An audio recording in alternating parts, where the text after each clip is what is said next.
மீனராசி. மீனராசிக்கு வந்து பார்த்திங்கன்னா உங்களுக்கு ராசியாதிபதி குரு. குரு வந்து 5ல் உச்சமாக இருக்கிற ஒரு காலகட்டங்கள், அதுவும் சுயசாரத்தில் இருக்கும்பொழுது என்ன மாதிரி விஷயங்கள் நடக்கும் அப்படின்னும்போது வியாபார ரீதியான விஷயம் ரொம்ப கேர்ஃபுல்லாக இருக்கணும். ஏன்னா 10க்கு 8ஆக அந்த இடம் வரும்போது வியாபாரத்தில் நம்மளை வந்து யாராச்சும் பேராசை காட்டி இப்படி பண்ணலாம் அப்படி பண்ணலாம்னு சொல்லி நம்மளை வந்து மாட்டி விடுறதுக்கான வாய்ப்பு நிறைய இருக்குது. ஸோ அதனால் ரொம்ப கேர்ஃபுல்லாக இருக்கணும்.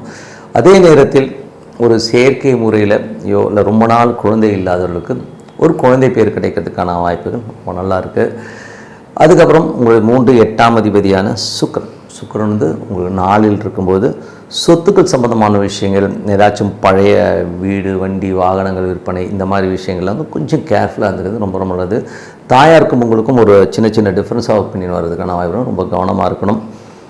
அதுக்கப்புறம் 4 7ஆம் அதிபதியான புதன் ஆட்சி பலத்தோட அங்கே வந்து இருக்கும்போது கொஞ்சம் புதன் ராகுவோடு இருக்கும்போது தாயார் கொஞ்சம் புத்தி தடுமாற்றமாக பேசுவாங்க, கொஞ்சம் இல்லாட்டி எமோஷனாக கத்துறது இந்த மாதிரி விஷயங்கள்லாம் இருக்கும். அதனால் கொஞ்சம் மன உளைச்சலாகி நம்ம நைட்லாம் தூங்காமல் என்னடா இப்படி பேசிட்டாங்கிற ஃபீல் நிறைய பேருக்கு ஏற்படலாம். அதே நேரத்தில் மனைவியும் அந்த மாதிரி சூழ்நிலை ஏற்படுத்துறதுக்கான வாய்ப்புகள் கொஞ்சம் கவனமாக இந்த 2 பேர்கிட்ட இருக்கிறது ரொம்ப ரொம்ப நல்லது. 5ஆம் அதிபதியான சந்திரன் சிறப்பான பலன்கள். குழந்தைக்காக கொஞ்சம் செலவு பண்ணுறது, கொஞ்சம் கடன் வாங்குகிற சூழ்நிலை கண்டிப்பாக ஏற்படுத்தும். 6ஆம் அதிபதியான சூரியன் வந்து பார்த்திங்கன்னா உங்களுக்கு 3ல் இருக்கும்போது வேலை விஷயத்தில் வந்து நிறைய பிரயாணம் பண்ணுறமான விஷயங்கள் இருக்கும்.